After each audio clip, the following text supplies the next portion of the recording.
ಅಧಿವೇಶನದಲ್ಲಿ ಸಚಿವ ನಾಗೇಂದ್ರ ಹಠಾವೋ ಜೋರಾಗಿ ಸದ್ದು ಮಾಡ್ತಾ ಇದೆ. ಪ್ರತಿಪಕ್ಷಗಳ ಸಮರ ಜೋರಾಗಿದ್ದು ಆಡಳಿತಾರೂಢ ಸರ್ಕಾರದ ಮೇಲೆ ಮುಗಿಬೀಳ್ತಾ ಇವೆ ವಿಪಕ್ಷಗಳು. ಕಾಂಗ್ರೆಸ್ ಸರ್ಕಾರಕ್ಕೆ ಸಂಕಷ್ಟವನ್ನ ತಂದೊಡ್ತಾ ಇರುವಂತದ್ದು ವಿಪಕ್ಷಗಳ ಪಟ್ಟು.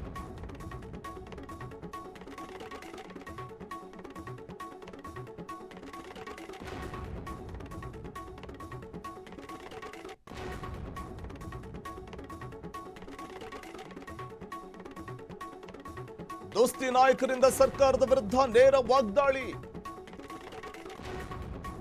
ಕಲಾಪದಲ್ಲಿ ಸಚಿವ ನಾಗೇಂದ್ರ ಹಠಾವೋ ಜೋರಾಗಿ ಸದ್ದು ಮಾಡ್ತಾ ಇದೆ. ಪ್ರತಿಪಕ್ಷಗಳ ಸಮರ ಕೈ ಸರ್ಕಾರಕ್ಕೆ ಸಂಕಷ್ಟ ಶುರುವಾಗುವಂತೆ ಮಾಡ್ತಾ ಇದೆ. ಸಚಿವ ನಾಗೇಂದ್ರ ರಾಜೀನಾಮೆಗೆ ವಿಪಕ್ಷಗಳು ಬಿಗಿ ಪಟ್ಟು ಹಿಡಿದಿದ್ದು ಇಂದು ಅಧಿವೇಶನದಲ್ಲಿ ನಾಗೇಂದ್ರ ರಾಜೀನಾಮೆಗೆ ಪಟ್ಟು ಹಿಡಿಯಲಿದ್ದು ದೋಸ್ತಿ ನಾಯಕರಿಂದ ಸರ್ಕಾರದ ವಿರುದ್ಧ ನೇರ ವಾಗ್ದಾಳಿ ನಡೆಸಲಾಗ್ತಾ ಇದ್ದು ಪ್ರತಿಪಕ್ಷಗಳ ಸಮರ ಅಕ್ಷರಶಃ ಕಾಂಗ್ರೆಸ್ ಸರ್ಕಾರವನ್ನ ಸಂಕಷ್ಟಕ್ಕೀಡು ಮಾಡ್ತಾ ಇದೆ. ಸಚಿವ ನಾಗೇಂದ್ರ ಅವರ ಮೇಲೆ ವಾಲ್ಮೀಕಿ ಹಗರಣ ಇದೆ, ಹಗರಣದ ಆರೋಪ ಇದೆ. ಇದು ನಾಗೇಂದ್ರಗೆ ಕುತ್ತಾಗಿ ಪರಿಣಮಿಸುತ್ತಾ ಆ ಆರೋಪದ ನಡುವೆಯೂ ಕೂಡ ಅವರಿಗೆ ಸಚಿವ ಸ್ಥಾನ ನೀಡಿರುವುದಕ್ಕೆ ವಿಪಕ್ಷಗಳು ಅವರ ರಾಜೀನಾಮೆಗೆ ಪಟ್ಟು ಹಿಡಿದಿವೆ. ಸದನಕ್ಕೆ ಏನ್ ಗೌರವ ಬರ್ತದೆ? ಅವ್ರನ್ನ ತೆಗೆದಿದ್ದಾಕೆ, ಸೇರಿಸ್ಕೊಂಡಿದ್ದಾಕೆ ಅಂತ ಹೇಳ್ಬೇಕಲ್ಲ ಸದನಕ್ಕೆ. ಈ ಸರ್ಕಾರಕ್ಕೆ ಪ್ರಜಾಪ್ರಭುತ್ವದ ಮೇಲೆ ಗೌರವ ಇದೆಯಾ? 187 ಕೋಟಿ ಲೂಟಿ ಆಗಿರೋದು ನಿಜ. 187 ಕೋಟಿ ಲೂಟಿ ಆಗಿರೋದು ಜನರಿಗೆ ನೈತಿಕ ಹೊಣೆ ತನಿಖೆ ಆಗಲಿ.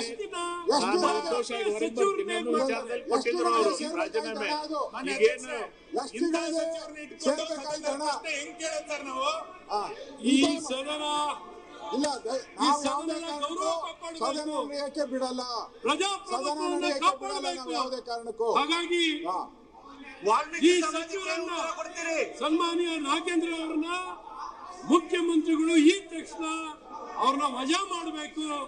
ವಜಾ ಮಾಡೋರ್ಗೂ ಯಾವುದೇ ಕಲ್ಲಪ್ಪಗಳು ನಡೀಬಾರದು. ಅವರು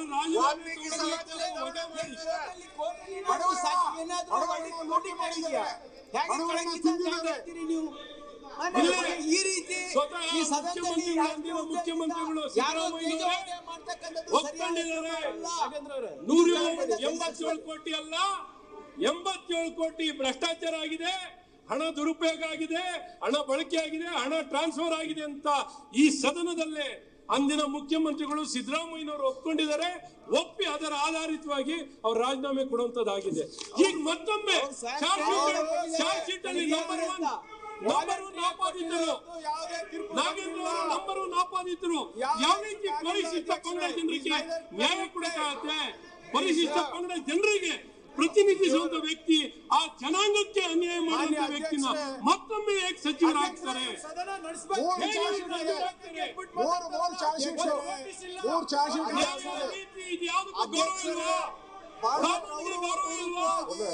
ಪೀಠದ ಗಮನಕ್ಕೆ ತರ್ತಾ ಇದ್ದೇನೆ.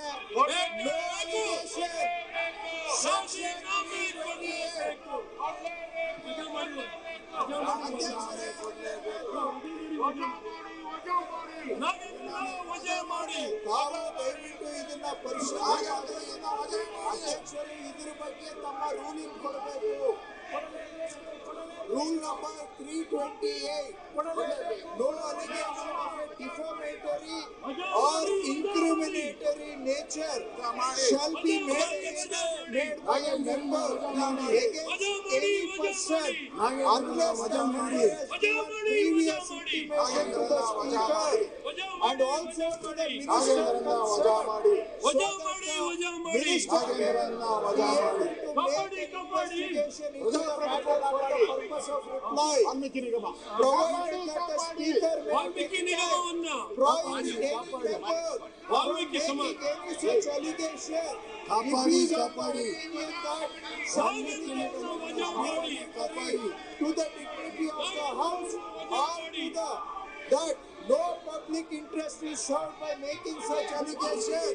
ದಯವಿಟ್ಟು ಅವರು ಈ ರೀತಿಯಾಗಿ ಸುಖ ಸುಖ ಇಟ್ಟುಕೊಂಡು ಒಬ್ಬ ಸಚಿವರ ಬಗ್ಗೆ ಅಪವಾದ ಮಾಡ್ತಕ್ಕಂಥದ್ದು, ಆರೋಪ ಮಾಡ್ತಕ್ಕಂಥದ್ದು ನಿಯಮಗಳಿಗೆ ವಿರುದ್ಧವಾಗಿದೆ. ಈ ನಿಯಮ ವಿರುದ್ಧವಾಗಿ ಸದನ ನಡೀಲಿಕ್ಕೆ ತಾವು ಅವಕಾಶ ಕೊಡಬಾರದು. ಅವರಿಗೆ ಏನಾದ್ರೂ ಸಚಿವರ